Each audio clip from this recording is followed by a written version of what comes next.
get it into a front rack, squeeze your stomach, butt, and lock it out. Nice. Bring it back down. I've been reading a book recently by Rick Rubin. Oh, yeah. It's one of the best books I've read in a while, and I wanted to get your take on it. One of the things he talks about is it's all about like creativity, the creative way. And I was like, I want to talk to Ben about this, because he talks about like, it's something I'm like getting into a little bit at the minute. Once you've done 10, you can rest there. We're going to do that all again. What he talks about is creativity is all around us. It's just everywhere. And we don't come up with the ideas. The ideas are already out there. We just have to turn our antenna on. I agree with that. And another thing that he said was about creative flow. And it's almost like a childlike state of being, isn't it? It's not childlike, it's just that children are better at it. I think it's... How do you sort of, how do you get there? You know, when you... Childlike is true because it's playfulness. It's playfulness, yeah. There's no... But I think adults should be playful as well. I think the reason I say that is because it's not childlike. It's just that adults are taught to be more sensible. I think there's two things. So you've got childlike and you've got childish. And I think sometimes people confuse the two. So they don't want to do anything that they come across like they're being childish. But if you're being childlike, it's more curiosity and intrigue and like that's such an rediscovery of what you're looking about, and just like a fresh element of what you're doing it's for the first time, even though you may walk a certain route all the time, or you might eat a certain time. Say for example, a pizza from about your bro. If you have the same pizza, you order the same at his every time, it's not the same pizza even though it's the same order of the pizza.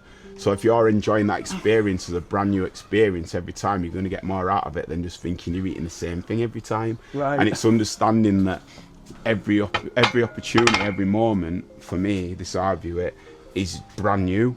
And that's where the inquisitiveness comes into it, which is what adds to the childlike playful nature. Yeah. Because then there's no pressure on getting anything right or wrong. It's just what fuels that moment and what feels right. The one of the challenges I've had to break through with this is that I get inspired by other people, but you get inspired by people that are already doing the thing, and they don't celebrate the getting it wrong, which they've probably done a lot of. And one of the things I'm getting over is being okay with doing bad work, but trying to do good work. I enjoy being shit. Yeah. Like that. My thing is like I enjoy being shit at something because you know you're going to be better at it after. Yeah. And it's like for me, it's always like fulfilling improvement and building on and building on. 100%. But like you get to. I've got to a point with my job now, so I feel like I'm good at it, and I'm also not really going to do anything different. I'm going to be a firefighter probably for the rest of my life. It's who I am, but I kind of wear that sense of control on my sleeve sometimes. Yeah, but mate, and then you went ages to try become that as well. You went through a whole thing as well to get that. But that's right, and it was almost traumatizing when I did it at 5 days, because it was like being back at school. It was very, very like school, and very like almost bullying, kind of being shouted at. So being bad at something wasn't really celebrated because it's life critical. Yeah. That's fair. So that's something I've had to break free from, like being bad at something. It's something I'm trying to break free from in the job. So when you're training, when you're doing like a drill or something, get it wrong, you know what I mean? Try. Because then you get it wrong now, you're not going to get it wrong later on. I tell you something is like, in any creative outlet I've always done, say for example DJing, and you're queuing up one button, and then all of a sudden you could be talking or distracted or a bit bevved up or whatever, and you press Q on the wrong one and it's actually on the song that's playing. All of a sudden the music stops. And you're like, And then you do that once and you're like, oh shit, fucking hell. Obviously it doesn't happen often, but if it does happen again, it's about how do you style it. Yeah. It's like pause it, it's like, all right, I've got you. And I'm fortunate that I'm quick off the top of the brain, but I'll take that as a personal like dig to myself, like, man, come on, like be more tuned in. Yeah. But it's not beating yourself up about it. It's like, all right, it happens, like, and it's the things that you can almost like make sure, like, if it's human error, then the responsibility has to lie with yourself, but that's opportunity to make sure it doesn't happen again. Yeah. So it's like muscle memory. Yeah.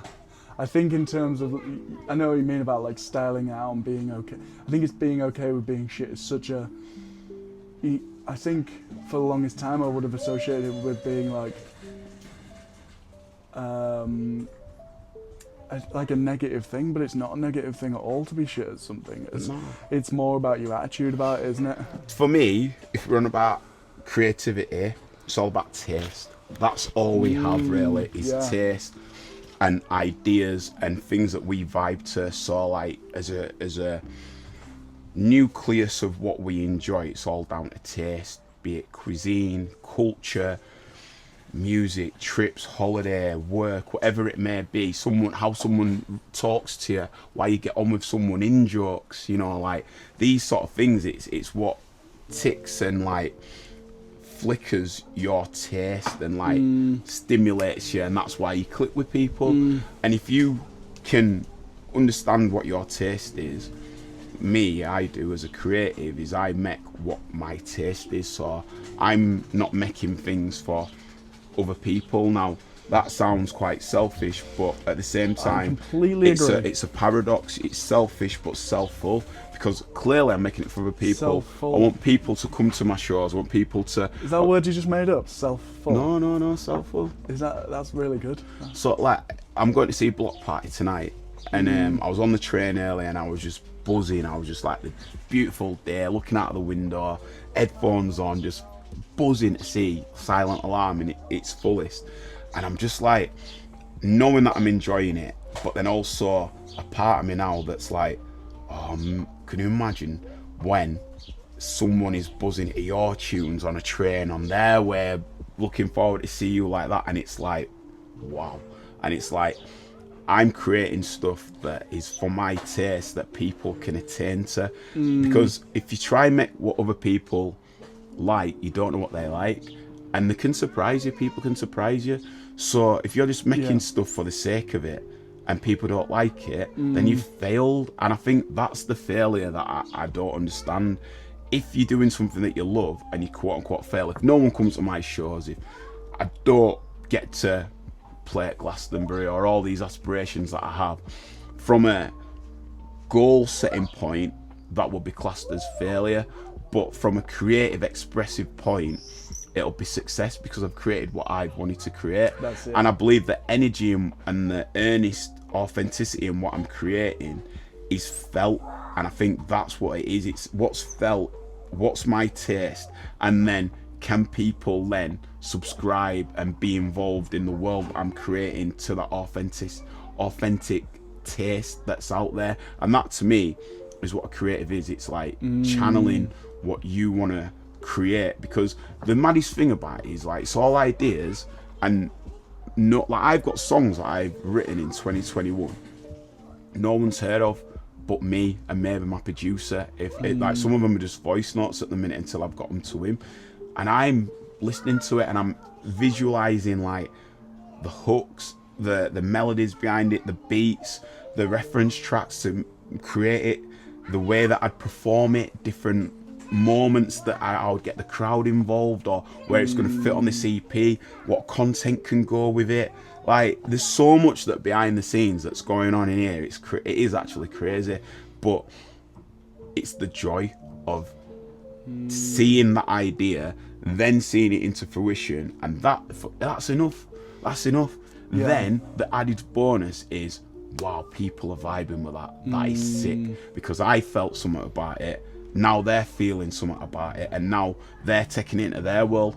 Can they play that track when they've just been wound up by like someone cutting them up in the road, or they've just split up with someone, or they've just met someone, or they've just missed the train, or they've just stubbed the toe, or whatever moment it may be, that tune feels like, you know, they've just met the best circle of mates that they possibly ever could have, and this song is their tune, that every time they meet up for the next however many years, that tune's gonna be that track that brings them all together. Like, music is like a time machine, and if it can help you attribute memories, and I can add to that soundtrack, that's what I'm in it for. And that's when it becomes other people's. I can't control that. All I can control is I'm creating it for those reasons, and I'm creating it because that's what my taste is. That's what music does to me. So I'm creating the purest music I can, that I feel is me, that I put out, that I know how much I connect to music, that people will connect to it with that. That's what I think taste is. It's like, what is it for? Yeah, and that's something I'm maybe coming to terms with as well. I like that you talked about that, because the sort of breakthrough I'm having at the minute is I'm making this, and I've actually broken free from I need to get however many followers. I had a long form interview with someone the other day, and it was like 2 hours long, and it was the best fucking chat I've had in months, maybe years. I was like, the stuff we talked about, like psychology, and I was like, this is what I'm actually passionate about, and I put it on YouTube, and I haven't had that many views, but I'm happy to stand on that hill and go, I'm proud of that. I'm actually proud of what's going on there now. There is a little bit of, I need to make this more digestible, and that's down to my skill and editing, and maybe putting things together so that people can, instead of, like, you know, if you, I describe it as I just served up a big lump of steak. Well, I want to make that steak into a meal with asparagus and potatoes and stuff like that, and that's a much more palatable thing to digest than just a big lump of steak, even though steak's delicious. Do you know what I mean? That's kind of where I'm at. I'm fine-tuning my chefing skills right now, so I understand food, I understand what I like, I just don't have the artistry to deliver it yet. That's where I'm at. I can definitely see that. Yeah, I feel like I have something. I just haven't taken the time. I've been my creative. I know I have a creative spark. I know, because I know that I'm not like a lot of people I know, and people have acknowledged that. They probably say the same about you. You're not like many other people, and I love that. I love being like that. I like being original. I like being different. But it's difficult to communicate it to even myself sometimes. I know I've got a creative spark, but how do I put this in a format that I can be proud of and go and communicate to people what I'm about with work that I like. And I like what you said about you're making it self-full, aren't you? Yeah. That's a cool word, because I always said to people, like,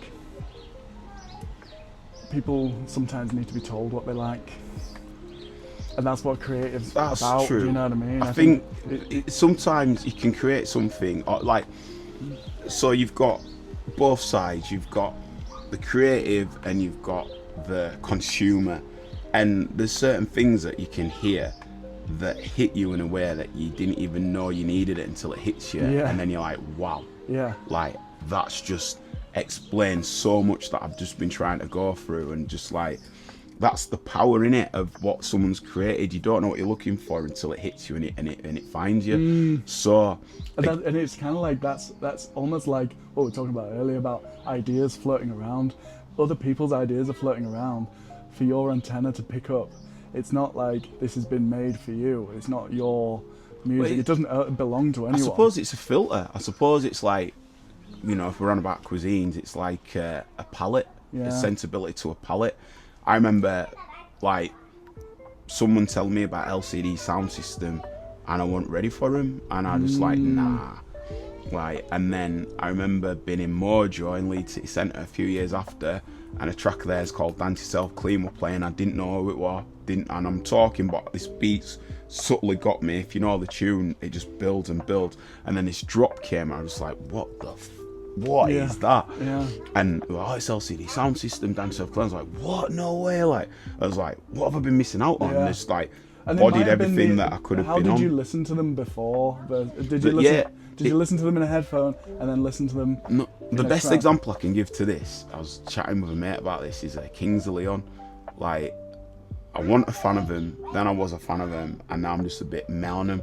But when I wasn't a fan of him, it was because I were a bit stubborn, because it were everyone's band and I were Kasabian, and it were like just being a Bradford stubborn lad. It's like, you can't like both, there's one or other one's better than other, and I were always Kasabian. And then, but I think one of the real reasons was I'd been on an all-nighter, like a couple dayer, Yeah. and a mate had picked me up. Couple days. Yeah, it was a couple dayer, and a mate had picked me up, and she played Kings of Leon Charmer, and That's a really good song, yeah, isn't but it? not when you've been on a 2-dayer feeling a bit fragile. You just got, wow, Jesus, like, turn that off. What is that? Yeah. It's like, nah, not listening Very- to them, not going to give them a go. So setting is very important. That's Because right. then, when I saw them live, when they were headlining Leeds Fest back in 2009, I think, and I saw the way that the crowd loved them, and I was in the energy of it, and they played Milk, and I just were like almost in tears just for the tune, and almost like my stubbornness has prevented me from getting on what is a quality band, and then I fully got on them. But then my reason was I thought they were a bit like culture vulture. I thought they were Culture just- vulture. yeah, not about any scene, but I just felt they were trying to be very much, the Americans don't love me, let's come to England and make it. Then the English ones loved them, then they were like, well, all right, now we're making our music for them. And then America jumped back on them, and then like, oh my gosh, let's change our style again and go all American again. It's like, Right. yeah. I know what you mean. There were a few albums where I felt they found themselves some more substance, and then it just, yeah. But that's just a bit of my naivety and a bit of my stubbornness. But then I'd also say towards the end, what they're making now is not for me. It's a bit bland. But they were in era. But yeah, I missed out on that because of where I heard them Safe, first. perhaps. Yeah, there's like there's something with music, and there's like sometimes where bands go a bit safe, and maybe you might hear them say things on the radio like, yeah, we're producing the best work we've ever done. Well, actually it's like now overproduced and kind of safe, and not, you've refined your work, but you haven't really been, when sometimes, when you're on like a journey of discovery with someone, that's the funnest part. You don't really appreciate like that fine-tuned excellence. It's almost like the unfinished work that feels more exciting sometimes. Rough edges. That's why I like 100%. MF Doom, it almost feels like Wu-Tang Clan, almost that unfinished sound sometimes. It's kind of like, What's it like, the DIY sound? Kind like of, the rough round the edges. yeah, 100%. That's something, there's something to that. There's too much now, which obviously I understand. If you're a big actor and you're going in these unbelievable studios and everything's all super polished and super refined, Yeah. like, yeah, I understand why they're coming out with a super polished studio recorded album, because that's where they're at. And that's obviously the pressures of filling out 60, 70, 80,000 seat stadiums. Do you know what I mean? It's like, oh yeah, they need songs that cater to a stadium, just classic like woo, woo, like.